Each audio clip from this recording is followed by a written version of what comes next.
경기도 포천에 할렐루야 기도원이라고 있었습니다. 제가 어린 시절에 시골 교회에서 여기 한번 가보는 것이 연중에 아주 중요한 행사 중에 하나였어요. 그 시골에 있는 작은 교회들이 연합을 해서 버스를 한 대 대절해 가지고요, 이 포천에 있는 할렐루야 기도원에 다녀오곤 했습니다. 할렐루야 기도원 원장의 간증이 라디오 방송과 또 테이프를 통해서 일파만파 퍼지면서 한국 교회에 엄청난 영향을 줬기 때문입니다. 그래서 포천의 할렐루야 기도원에 가는 것을 마치 성지 순례에 가는 것 마냥 그렇게 우리는 어렸을 때 생각을 했었습니다. 이 세상에 못 고치는 병, 또 암과 투병하는 분들, 또 죽어가는 사람이 살아나는 역사가 있다는데 여러분 안 가겠습니까? 그런 이야기를 듣는데 가야죠. 한번 가보고, 그래서 내 병도 좀 고치고 다른 사람 병 고침 받는 장면도 직접 보고 싶은 것, 이게 바로 우리 인간의 마음이죠. 저도 몇 번이나 다녀왔는지 모릅니다. 그 원장의 간증 테이프는요, 제가 늘어지도록 들었던 것 같습니다. 여러 간증들이 많이 있었습니다만 그 중 하나가 생수에 관련된 이 땅에서 나오는 이 물에 대한 그 간증이었어요. 특별한 물이 막 솟아올랐대요. 올라왔는데 10년이 지나도 마르지 않고 변하지 않는 성령의 물이라고 하여서 그 물을 먹거나 마시는 사람은 특별한 신유의 역사를 체험할 것이라는 그런 간증의 이야기였습니다. 거짓말 하나 안 보태고요, 정말 벌떼같이 사람들이 기도원에 몰려들었습니다. 아마 이 중에도 다녀오신 분들이 있으실 겁니다. 그렇죠?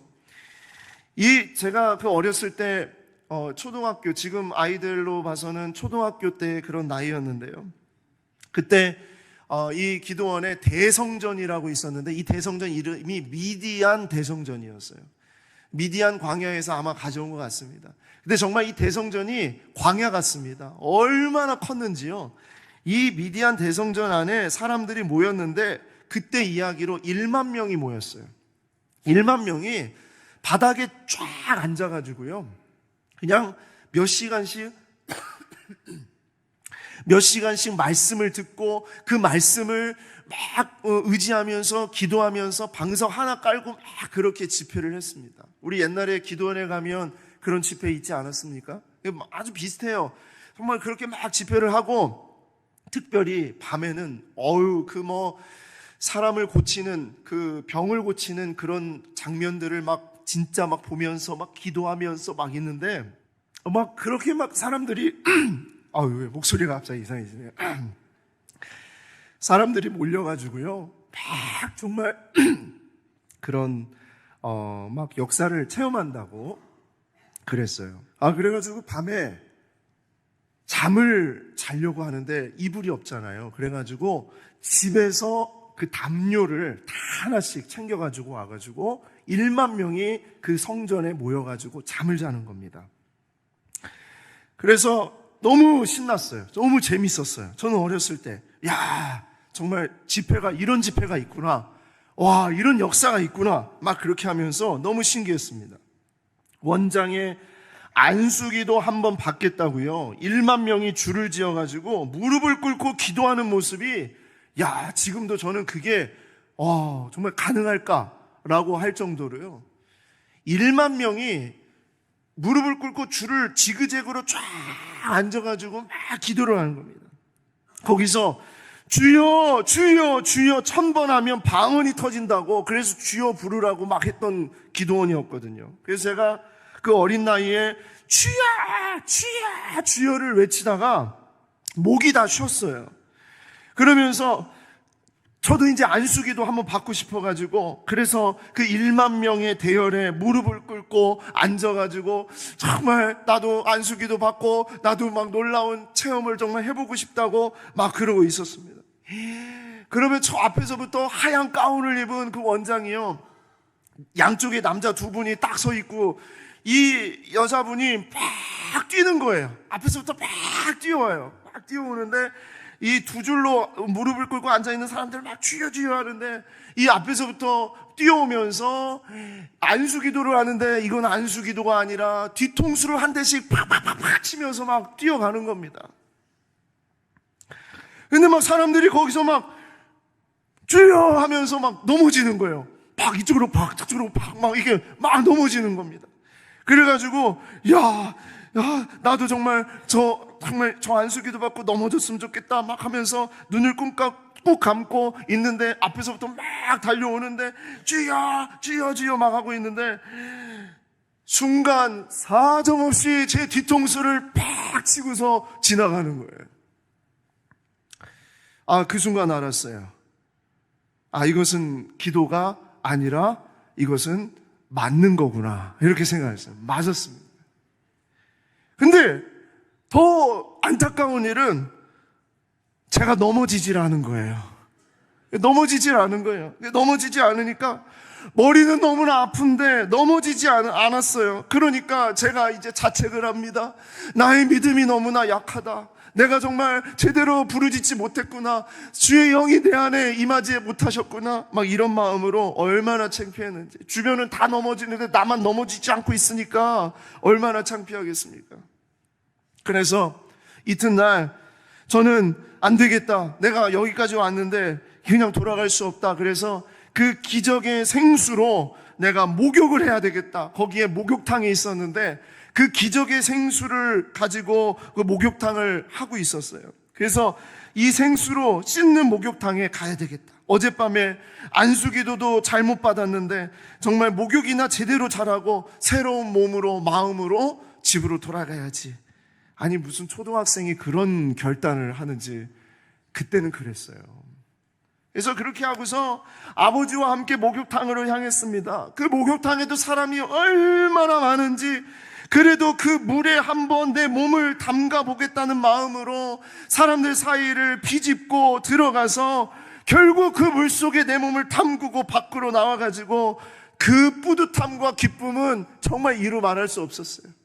함께 갔던 사람들에게 내가 그 물에 몸을 담궜다고, 그 생수에 내가 몸을 담궜다고 막 그렇게 하면서 얼마나 자랑을 했는지, 나는 할렐루야 기적의 생수로 몸을 씻었다 하면서 그 어린아이가 그러고 돌아다녔어요. 그런데 몇 시간이 지나면서 온몸이 간지럽기 시작을 하는 겁니다. 그러면서 두드러기가 나기 시작을 합니다. 피부병이 시작이 됐습니다. 알고 보니까 전국 각지에서 온 환자들이 다 그 물에 한번 들어가 보겠다고 특별히 이 피부병을 가진 환자들이 얼마나 많이 그 물에 들어왔겠어요. 수질이 어떻겠습니까? 저는 피부병이 생겨서 이랬습니다. 내가 믿음이 없어서 하나님이 아직 나에게 성령의 역사를 허락하지 않아서 내가 이렇게 되었구나. 어린아이가 그렇게 자책을 했던 시절을 가졌어요. 그리고 한참이 지나가지고 할렐루야 기도원은 이단이고 그 모든 것들이 사이비적인 행위였다는 것을 이제 밝혀지면서 교단과 교회에서 교류 금지를 완전하게 하게 되었습니다. 지금도 생각하면 온몸이 근질거려요. 생각하면. 코가 왜 이렇게 근질거리는지 모르겠습니다. 제가 안 것은 이것입니다. 하나님의 역사는 어떤 특정한 장소에서 특정한 도구로만 역사하시는 것이 아니라는 것이에요. 하나님의 역사가 일어난 장소나 어떤 역사적 사건이 있었던 곳은 확실히 있을 수 있습니다. 그러나 꼭 그곳에 있어야만 하나님의 역사를 경험하고 그곳이 아니면 하나님의 역사가 안 일어난다고 말하는 것, 여러분 이것은 얼마나 위험하고 얼마나 잘못된 것인지 모릅니다. 그 장소와 어떤 도구에 신비한 능력이 있다고 하는 것은 여러분 그것은 모두가 다 우상이 됩니다. 하나님을 거기에 제한시키는 인간의 욕심이자 종교가 만들어낸 가짜가 된다라는 것이에요. 그래서 저는 지금도 하나님 앞에 너무 감사한 것은요, 이 성경, 이 성경의 원본을 우리에게 지금 남겨주시 않으신 하나님께 감사를 드립니다. 어떤 분들이 얘기를 해요. 원본이 어디 있습니까? 성경의 원본이 오류가 없는 말씀이라고 하셨는데 우리는 지금 다 사본을 보고 있잖아요. 원본이 어디 있습니까? 라고 묻는 분들이 있습니다. 여러분, 만약에 원본이 우리가 아는 곳에 분명히 존재한다면 분명히 그 원본은 우상이 됐을 겁니다. 기적의 물, 기적의 장소, 그 기적의 어떤 일, 그거 한번 경험해 보겠다고 그렇게 우리가 달려드는 사람인데요. 만약에 성경의 원본이 어디에 존재하고 있다고 한다면 여러분, 그곳이 우상이 되지 않겠어요? 한번 거기 가서 그 원본 만져보겠다고 하지 않겠어요? 그리고 그 원본을 가지고 있는 교회는 권력을 유지하고 있지 않겠습니까? 한번 생각을 해보십시오. 얼마나 무서운 우상이 되었겠습니까? 그래서 우리는 이스라엘을 갈 때 성지 순례라고 하지 않습니다. 우리는 이스라엘을 갈 때 대부분 사람들은, 일반 사람들은 성지 순례 갔다 왔다 그렇게 얘기하는데 여러분, 우리는 성지 순례라고 하지 않습니다. 왜냐하면 그것만이 거룩한 땅이라는 우상화가 되기 때문이에요. 다른 땅은 거룩한 땅이 아닙니까? 하나님의 임재가 있는 곳은 모두가 다 거룩한 땅이잖아요. 그런데 우리는 그 땅만이 거룩한 땅이라고 생각을 해서 성지라고 그렇게 말한다는 거예요. 그래서 성지라고 말하지 않아요. 그리고 순례라는 말도 쓰지 않습니다. 순례라는 말은 이슬람이나 타종교회에서 어떤 종교적인 그런 수행을 쌓기 위해, 수련을 하기 위해 가는 여정을 순례라고 그러잖아요.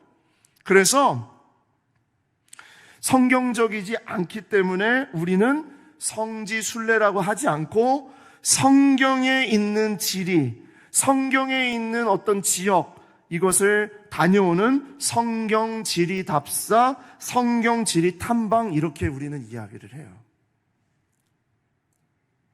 왜 우리 안에 이러한 작업들이 필요할까요? 이러한 고민들이 우리 안에 왜 필요할까요? 인간이 갖는 종교성으로 하나님을 제한하고 하나님이 하시는 일을 판단하기 때문에 그렇습니다. 인간의 기준으로 하나님을 좌지우지하는 그런 우상화가 될 수 있기 때문에 그렇습니다. 지금 우리 안에도요, 얼마나 많은 우상들이 존재하는지 모릅니다. 여러분, 성경 우상, 성경을 우상화하는 사람들이 있어요. 성경에 줄도 그으면 안 돼요. 성경을 접어서도 안 돼요. 그냥 성경 자체가 우상이 되는 거예요. 성경이 놓여있는 방은 안전한 방이고 성경이 없는 방은 안전한 방이 아니다.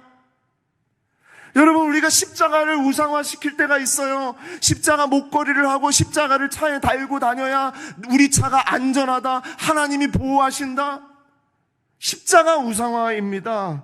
그래서 우리 교단 안에서는 한때 십자가를 없애는 운동을 했었던 적도 있어요.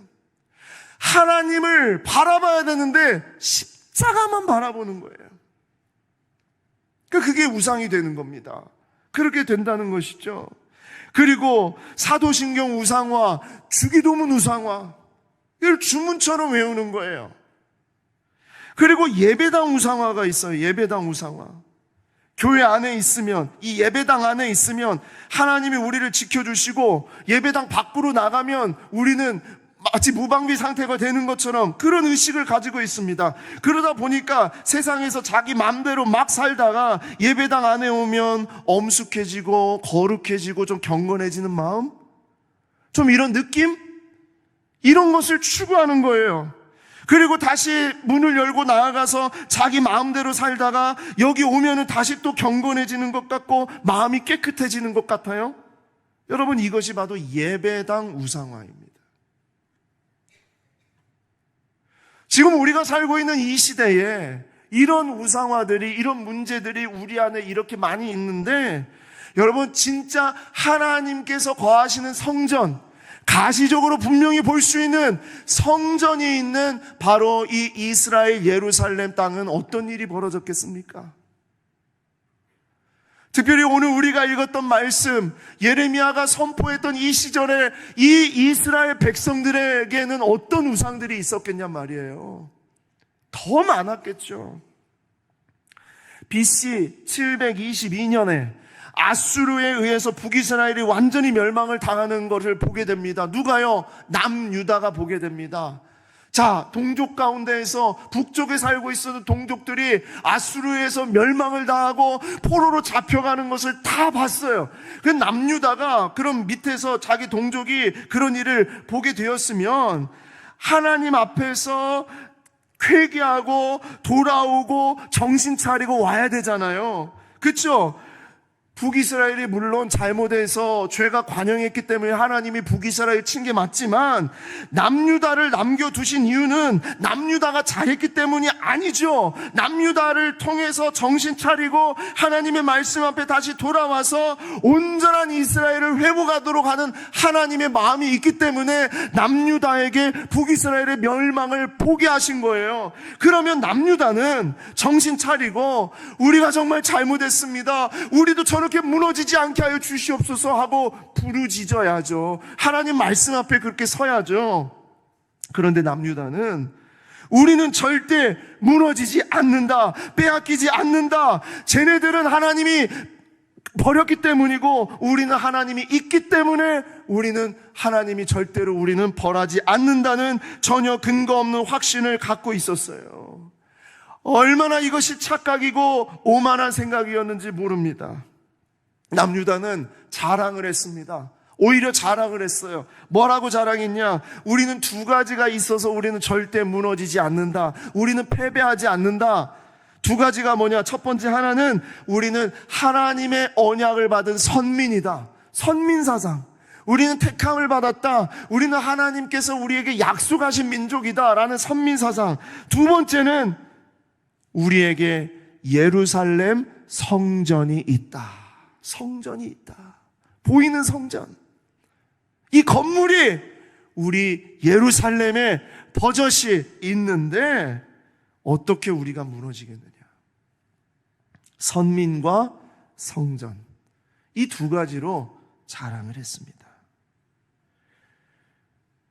그래서 하나님이 지켜주시는데 어찌 우리가 멸망하겠느냐. 이런 마음을 가지고 있었습니다. 자, 그런데 오늘 우리가 읽은 말씀 예레미야 7장의 말씀, 이 배경이 되는 시대는요, 이들의 이런 착각과 오만이 더 극에 달한 때였다는 거예요. 얼마나 그들이 정말 오만하고 얼마나 그들이 정말 하나님 보시기에 악함을 행했으면 이 말씀을 주셨을까 할 정도로 지금 남유다의 죄의 관연함을 가득 찼습니다. 자, 예레미야 7장이 어느 시대냐? 남유다의 왕 가운데 여호와김이라는 왕의 시대였어요. 여호와김. 자, 원래 이 예레미야가 시작할 때, 예레미야가 사역을 시작할 때는 어떤 왕이었다고 했죠, 지난주에? 요시야. 요시야 왕 13년에 예레미야가 사역을 시작을 했습니다. 요시야 왕 13년에 예레미야가 사역을 했고, 그래서 어떤 일이 벌어졌냐면 요시야 왕 18년이 되었을 때에 요시야 왕은 예레미야와 함께 종교개혁을 단행합니다. 그래서 남유다 왕들 가운데에서, 남유다 왕의 계보 가운데에서 하나님이 보시기에 하나님 말씀 앞에 그래도 제대로 살려고 했던 왕 가운데 마지막 왕이 누구였냐? 바로 요시야 왕이었어요. 그러니까 요시야 왕은 예레미야와 함께 정말 이 종교개혁을 단행했던 왕이었습니다.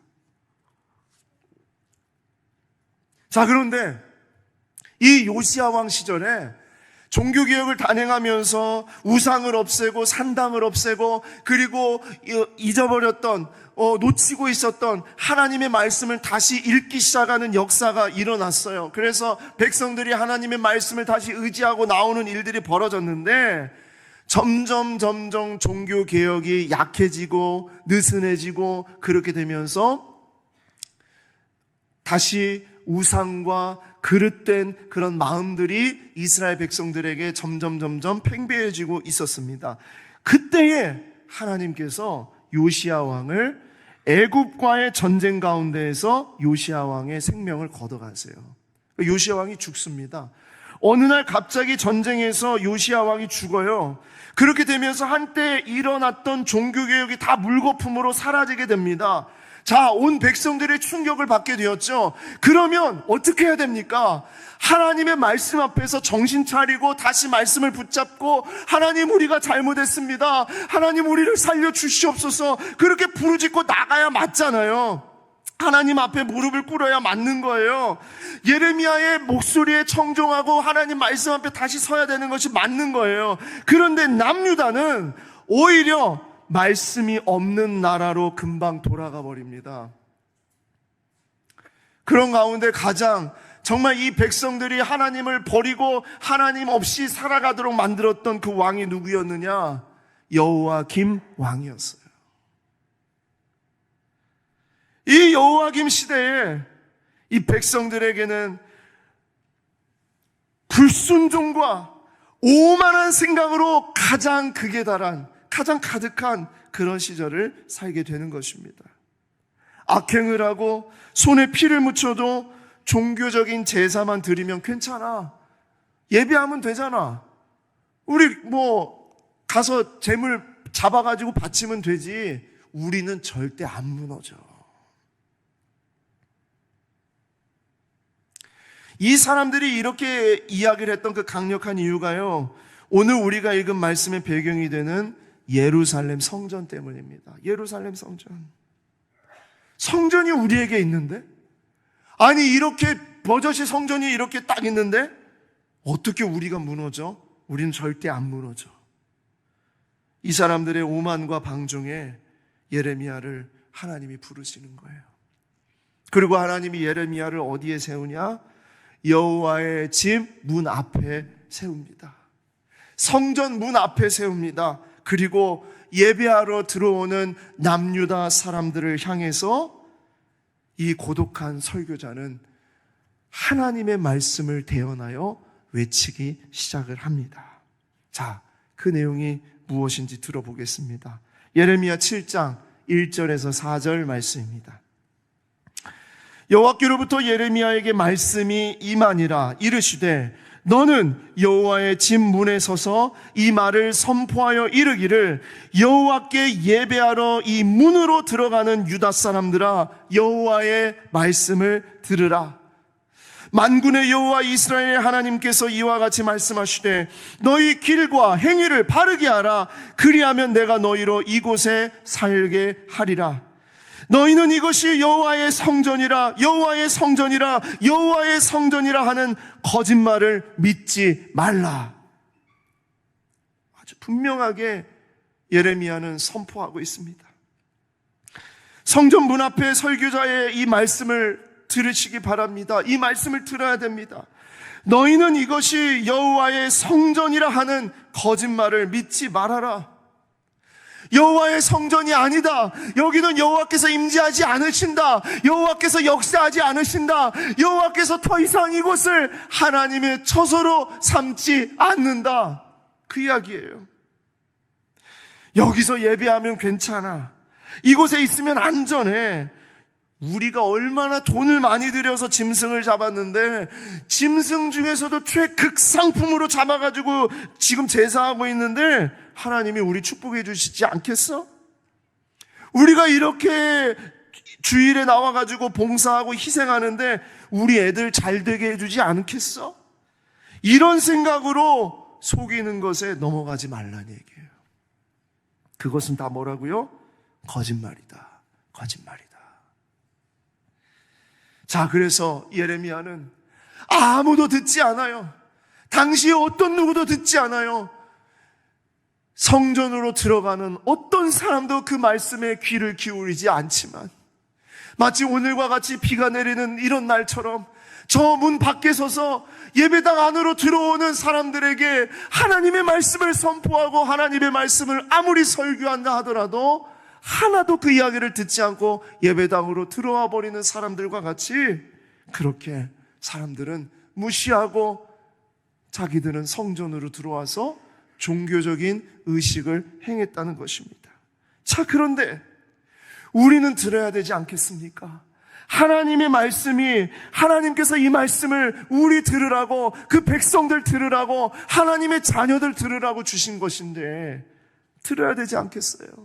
자, 그래서 우리가 귀를 기울입니다. 예레미야는 무엇이라고 선포했는가? 예레미야의 선포는 이것이었습니다. 첫 번째로, 가시적인 성전을 제거하라. 가시적인 성전을 제거하라. 성전이 우상이 됐고, 성전이 종교적인 어떤 행위를 하는 그런 곳으로 바뀌었고요. 종교적인 성전, 바로 이곳은 우상이 된 성전이다. 하나님의 역사는 더 이상 그곳에 일어나지 않는다. 우상이 된 가시적인 성전을 제거하라는 겁니다. 이것이 예레미야의 외침이었습니다. 예레미야 7장 9절에서 11절 말씀입니다. 보시겠습니다. 너희가 도둑질하며 살인하며 간음하며 거짓 맹세하며 바알에게 분향하며 너희가 알지 못하는 다른 신들을 따르면서 내 이름으로 일컬음을 받는 이 집에 들어와서 내 앞에 서서 말하기를 우리가 구원을 얻었나이다 하느냐, 이 모든 가증한 일을 행하려 함이로다. 가증한 짓이라는 거예요. 삶에서는 도둑질하고 살인하고 간음하고 거짓 맹세하고 다른 우상에게 숭배하고 그렇게 막 세속적인 것에 빠져서 그렇게 살다가 내 이름으로 일컫는 이 집에 들어와서 내 앞에 서서 뭐라고 얘기하냐면 우리가 구원을 얻었나이다, 우리를 구원해 주셔서 감사합니다 라고 말하는 것은 뭐라고요? 가증한 일이라는 거예요. 더러운 일이라는 거예요. 추잡한 일이라는 거예요. 내 이름으로 일컬음을 받는 이 집이 너희 눈에는 도둑의 소굴로 보이느냐? 보라, 나 곧 내가 그것을 보았노라. 여호와의 말씀이니라. 이 말씀 어디서 많이 보지 않았습니까? 네, 예수님께서 성전에서 그 재물을 팔고 있는 사람들의 상을 뒤집어 엎으시면서 모두 다 내쫓으시면서 예수님이 그랬잖아요. 내 집은 만민이 기도하는 집이 되리라 하였거늘 너희는 강도의 소굴을 만들었도다. 예수님의 이 말씀이 바로 여기에서 온 말씀이에요. 예레미야 7장 11절에서 가져온 말씀이라고요. 도둑의 소굴이 되었다는 거예요, 성전이. 하나님의 말씀이 있고 그 말씀을 온전히 붙잡고 그 말씀대로 순종하려는 그런 몸부림이 있는 제사로 주님 앞에 나아가야 되는 자리이지만, 그것이 아니라 돈만 있으면, 물질만 있으면 그걸로 재물을 사가지고 그냥 종교적인 행위하면 용서받았어, 구원받았어, 그냥 일주일을 그렇게 때우는 겁니다. 그냥 일요일날 여기 와서 예배 한번 드렸으니까 이번 일주일은 액땜했어, 어려운 일 없을 거야, 우리 자녀 잘 될 거야, 그런 생각으로 왔다가 그냥 가버리는 종교적인 행위를 하는 거죠. 하나님은 성전에서 어떻게 하는지 그 행위를 보시지 않고요, 성전에 나오는 성도들의 삶을 보시는 거예요. 성도들의 삶,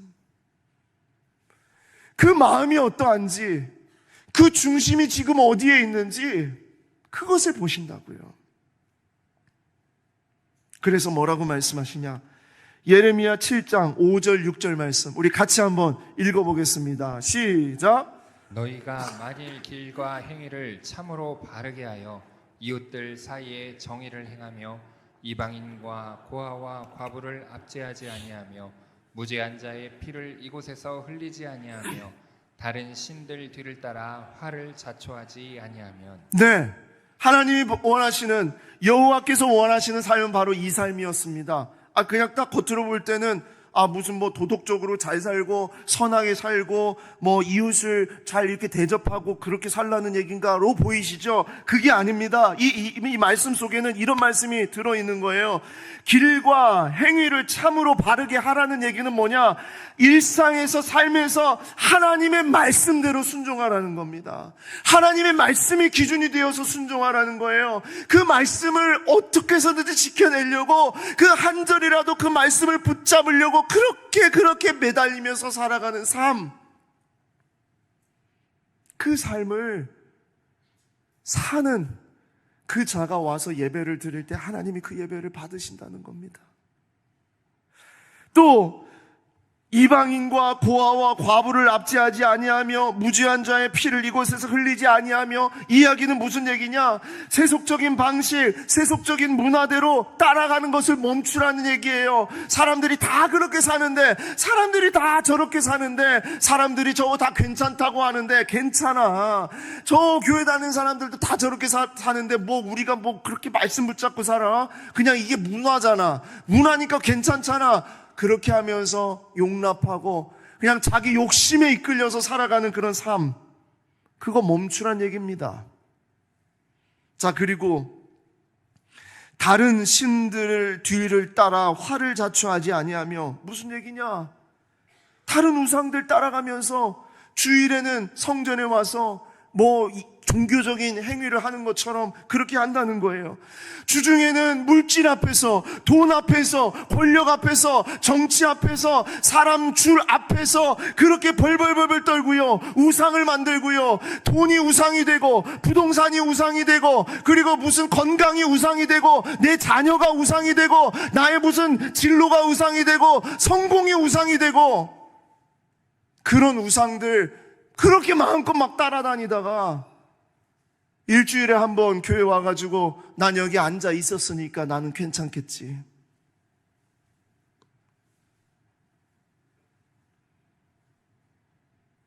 하나님은 그의 삶을 보신다는 얘기입니다. 지금 이 주님 앞에 제사하는 그 제사의 그 마음을 어떤 마음으로 주님 앞에 나왔냐는 얘기예요. 완벽하게 살라는 얘기가 아니에요. 무너질 수 있어요. 우리는 연약하기 때문에 무너집니다. 또 우리는 실수합니다. 우린 죄의 노예가 되어서 허우적거릴 때도 있습니다. 그런데 주님 앞에 나올 때, 주여, 주님의 은혜가 아니면 나는 한순간도 살아갈 수가 없습니다. 나를 불쌍히 여겨주시옵소서. 이번 주도 저는 저의 종력대로 살았습니다. 용서하여 주시옵소서. 그런 마음을 가지고 주님 앞에 나올 때 주님이 그 예배를 받으시고 그 제물을 받으신다는 거예요. 이 남유다의 사람들의 삶은 엉망이었습니다. 그런데도 성전에 와서 예배하면 용서를 받는다고, 종교행위를 하면 구원을 받는다는 이 속임수로 자신들의 이중적인 삶을 거룩한 척 포장을 했다는 거예요. 예레미야 7장 8절 말씀입니다. 보라, 너희가 무익한 거짓말을 의존하는도다. 무익한 거짓말을 의존하고 있다. 거짓된 믿음에 대해서 정말 괜찮은 믿음이라고 주장하고 있다는 거예요. 자, 그렇게 됐을 때 하나님은 어떻게 하시냐? 그 가시적인 성전, 보이는 성전, 그것이 우상이 된 그 성전은 하나님은 완전히 그 성전을 파멸시킨다는 겁니다. 실로의 파멸을 보고 배우라. 이게 경고였어요. 실로의 파멸을 보고 배우라. 자, 예레미야 7장 12절에서 15절 말씀인데, 실로의 파멸이 어떻게 이루어졌는가를 얘기하는데, 이것을 더 우리의 마음에 와닿을 수 있도록 세 번역으로 안내를 드립니다. 자, 보십시오. 너희는 내가 처음으로 내 이름을 두었던 실로에 있는 내 처소로 가서 내 백성 이스라엘의 죄악 때문에 내가 그곳을 어떻게 하였는지 보아라. 너희가 온갖 죄를 지었으므로 내가 너희에게 서둘러서 경고하였으나, 우리 개정개혁 성경은 뭐라고요? 새벽부터 그렇게 얘기하였으나 너희는 듣지 않았다. 내가 불렀으나 너희는 대답도 하지 않았다. 나 주의 말이다. 그러므로 내가 실로에서 한 것과 똑같이 내 이름으로 불리며 너희가 의지하는 이 성전, 곧 내가 너희와 너희 조상에게 준 이 장소에 내가 똑같이 하겠다. 내가 너희의 모든 친척 곧 에브라임 자손 모두를 내 앞에서 쫓아버렸던 것과 똑같이, 북이스라엘이 멸망하는 것과 똑같이 너희도 내 앞에서 멀리 쫓아버리겠다. 이것이 하나님의 말씀이었어요. 이 실로라는 곳이 어떤 곳이었느냐? 실로, 이 실로는요, 이스라엘 백성이 40년 동안 광야 생활을 마치고 가나안 땅에 이르러서 처음으로 성막을 세우고 그곳에 언약궤를 놓았던 것이 바로 실로입니다. 실로. 거룩한 땅이었어요. 성전을 세우기 전에 성막이 성전의 역할을 감당했잖아요. 그래서 이 성전 안에 언약궤를 중심으로 이스라엘 백성들이 하나님 앞에 제사를 바로 이 실로에서 드렸습니다. 그리고 이 제사를 집행했던 담당을 누가 했냐? 엘리 제사장이 했습니다. 그리고 이 실로의 언약궤가 몇 년이 있었냐? 100년 동안 실로의 언약궤가 머물렀어요. 여러분, 그러니까 이스라엘 백성들에게 있어서 실로는요, 정말 성지죠. 거룩한 땅이죠. 그런데 그 땅이 어떻게 되었다고요? 블레셋에 의해 완전히 무너졌습니다. 완전히 무너졌을 뿐만 아니라 언약궤도 다 빼앗겨버리는 일을 겪게 됩니다. 예레미야가 이 이야기를 하는 이유가 무엇이냐? 예레미야는 실로에 무너지는 것을 너무나 잘 알고 있었던 사람입니다. 왜? 예레미야가 바로 엘리 제사장 가문의 사람이었기 때문이에요. 가문 대대로 내려오는 정말 그 놀라운 이야기, 그 무서운 이야기, 경고의 이야기가 예레미야가 알고 있었던 이야기였어요. 그래서 이 실로에 대한 이야기를 통하여서 아무리 성막과 언약궤가 놓인 장소라 하더라도 그곳에서 하나님의 말씀을 듣지 않고 온갖 죄를 짓고도 경고를 무시하고 하나님의 음성에 대답을 하지 않는다면 하나님은 그 실로를 완전히 버렸듯이 너희들이 우상으로 삼고 있는 예루살렘 성전을 완전히 멸할 것이다. 그 이야기입니다.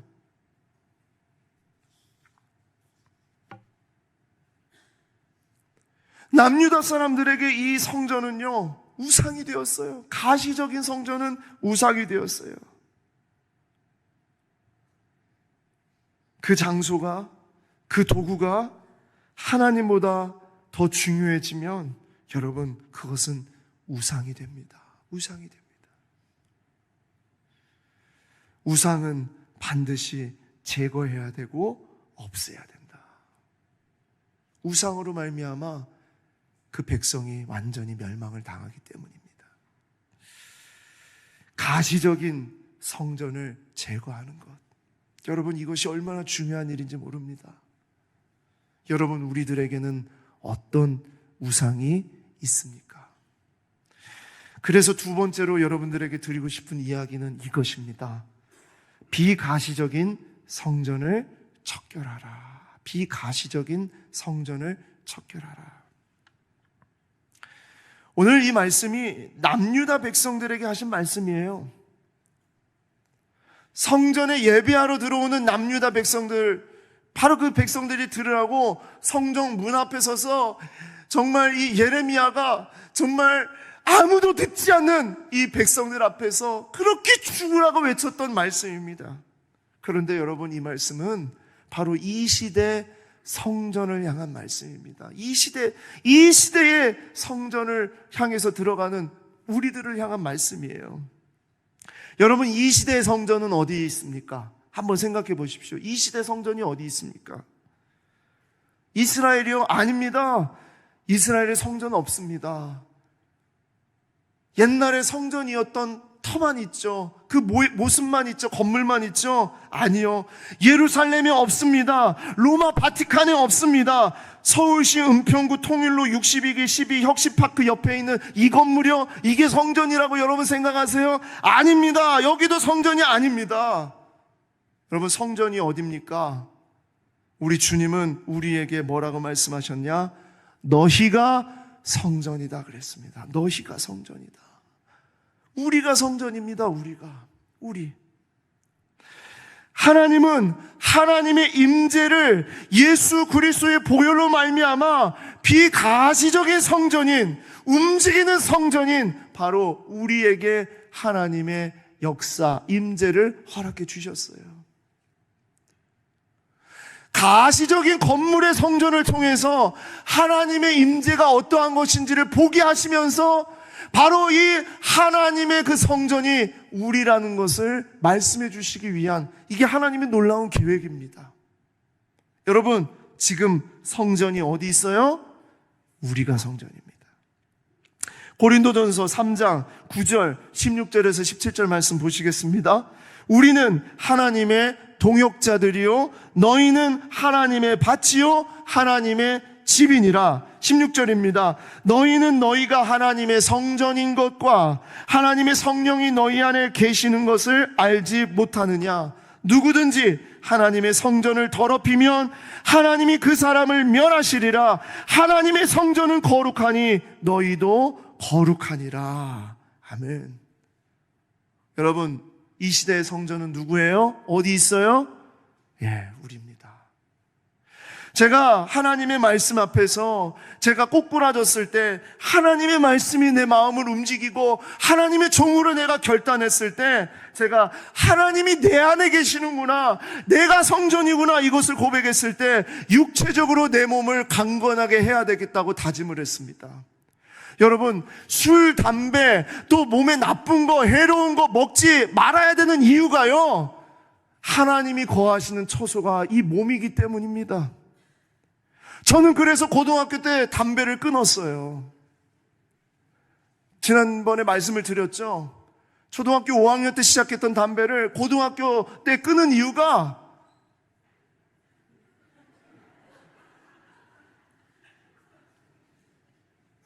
이것입니다. 하나님의 말씀이 내 안에 임하고 하나님께서 나의 주인으로서 나를 붙잡아주고 계시는데 내 몸에 더럽고 해로운 것을 내가 할 일이 없는 거예요. 이게 얼마나 추잡한 짓인지 그게 막 느껴지는 겁니다. 그렇지 않습니까?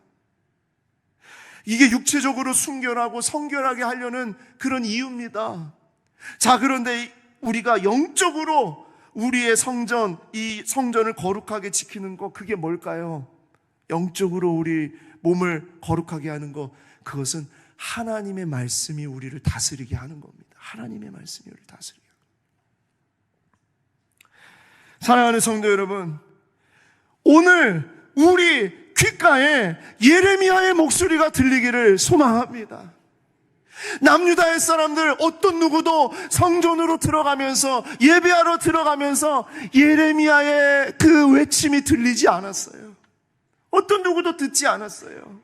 웃기고 있네. 성전이 무너져? 우리가 무슨 무너져? 이 성전이 이렇게 멋지게 이렇게 있는데 예레미야의 이야기가 들렸겠습니까? 문 밖에 서서 비가 내리는 이 가운데 만약에 저 문 밖에 서서 예레미야가 비를 맞으면서 우리에게 외치는 그 소리가 여러분 들리겠냐고요? 들어야 된다는 거예요. 이 이야기를 우리가 들어야 된다는 거예요. 왜? 우리가 성전이기 때문입니다. 우리가 들어야 됩니다. 주류가 되어버린 기독교, 권력이 된 교회, 화려한 공간과 잘 갖춰진 시설이 자랑인 예배당, 그리고 인본주의가 교회의 주인이 되어서 사람 중심의 경영과 우리 성도들을 얼마나 편안하게 해줘야 되는가, 그것을 편안하게 제공하는 것이 좋은 교회라고 판단하는 이 시대의 그리스도인 우리들, 실패하고 자랑할 것 하나 없는 한 사람의 절규에 하나님의 말씀이 담긴다면 여러분, 그 소리를 우리는 들을 수 있을까요? 사회적으로 성공 좀 하고 물질이나 인맥이 좀 괜찮아서 힘 좀 있다고 해야 우리는 그 사람 얘기를 듣죠. 아무도 아닌 사람이, 실패했다고 볼 수밖에 없었던 그런 사람이 하나님의 말씀을 들고 우리 성전 문 앞에서 외치는 소리를 여러분 들을 수 있습니까?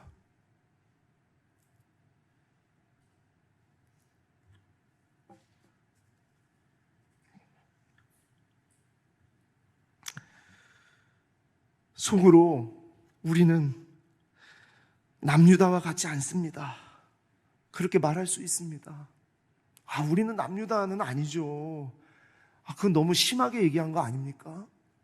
그럴 수 있습니다. 근데 여러분, 순종이 없는 예배, 순종이 없는 평안에 빠져 사는 것, 그게 바로 남유다입니다. 희생이 없고 삶의 헌신이 없으면서 그저 주일에 예배 한번 나와주는 것으로 괜찮다고 자부하는 것, 그리고 예배 한번 온 것 때문에 안 좋은 일이 우리 집안에는 안 일어나겠지 생각하는 것, 여러분 그런 마음이라면 그게 남유다 아닙니까? 하나님의 말씀은 몰라요. 들으려고도 안 해요. 읽으려고도 안 해요. 피곤하대요. 그래서 하나님 말씀 읽을 시간이 없대요. 기도하라고 했더니 너무 바쁘대요. 바빠서 기도할 틈이 없대요.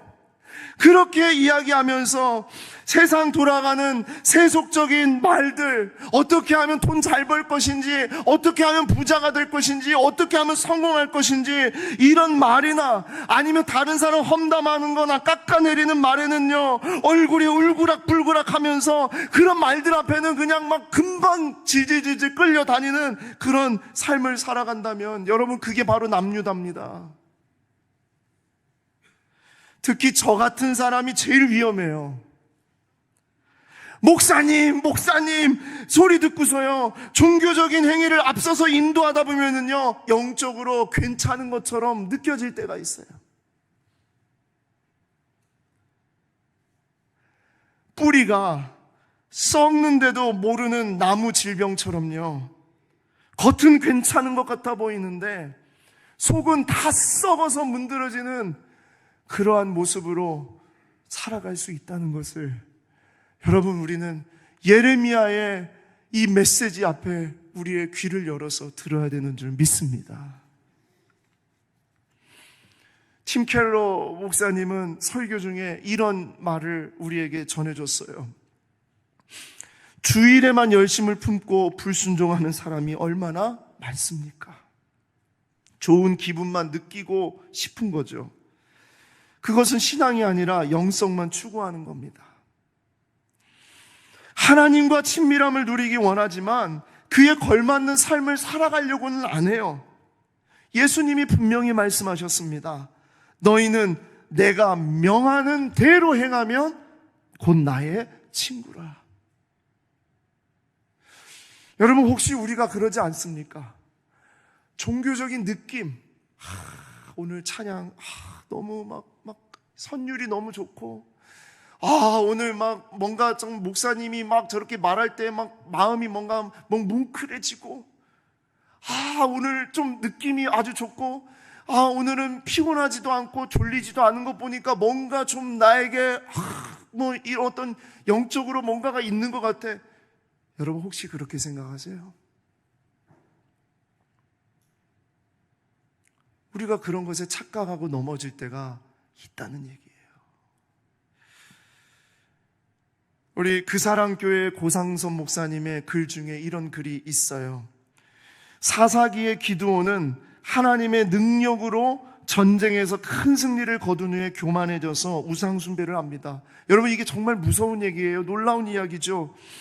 하나님의 능력으로 전쟁에서 큰 승리를 거뒀으면 하나님의 능력으로 그 말씀으로 살아가는 것이 흐름이잖아요. 그런데 그게 아니라는 거예요.